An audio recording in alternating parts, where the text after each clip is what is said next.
நண்பா நான் எம்பி ஆயிட்டேன் அப்படின்ற மாதிரி கமல்ஹாசன் அவர்கள் பார்த்தீங்கன்னா ரஜினிகாந்த் அவர்கள்கிட்ட இந்த சந்தோஷ செய்தியை பகிர்ந்திருக்காரு.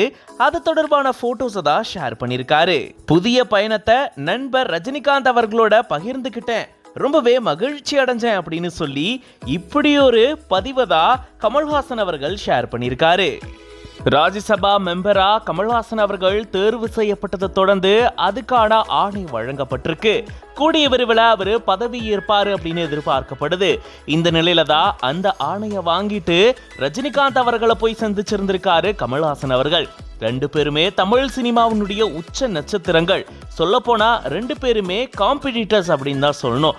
அப்படி இருக்கக்கூடிய சூழல்ல அந்த காலத்துல இருந்து இப்ப வரைக்கும் நாங்க ரெண்டு பேரும் ரொம்பவே நெருங்கின நண்பர்கள், எங்களுக்குள்ள எந்த போட்டியும் கிடையாது அப்படின்றத ஒவ்வொரு தருணத்திலையுமே ரெண்டு பேருமே காட்டிட்டு தான் வராங்க.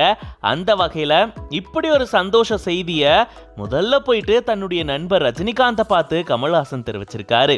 அடடே இதெல்லவா நட்பு அப்படின்னு சொல்லி இந்த போஸ்டை பார்த்த பல பேரும் நெகிழ்ந்து போயிருக்காங்க. ஆமாங்க, சந்தோஷ செய்தி அவர்கிட்ட பகிர்ந்துகிட்டேன், ரொம்பவே மகிழ்ச்சி அடைஞ்சேன் அப்படின்னு சொல்லி தான் கமல்ஹாசன் அவர்கள் இந்த பதிவை வெளியிட்டிருக்காரு. இப்படி தன்னை சந்திச்சு மகிழ்ச்சியான செய்தியை பகிர்ந்துகிட்ட கமல்ஹாசன் அவர்களுக்கு பூங்குத்து கொடுத்து தன்னுடைய மகிழ்ச்சியும் வாழ்த்துக்களையும் தெரிவிச்சிருக்காரு சூப்பர் ஸ்டார் ரஜினிகாந்த் அவர்கள். இவங்க ரெண்டு பேருடைய ஃப்ரெண்ட்ஷிப்பை பார்க்கும்போது அடடே நாமளும் இப்படி தாங்க இருக்கணும் அப்படின்னு இந்த மாதிரி நிறைய பேர் கமெண்ட்ஸ் பண்ணிட்டு வராங்க. இதை பத்தி நீங்க என்ன நினைக்கிறீங்க அப்படின்றத கமெண்ட்ஸ்ல சொல்லுங்க. For more updates follow Flix9. For spiritual content follow Flix9 Divine. Flix9 உங்க கையால ஓபன் பண்ணுங்க.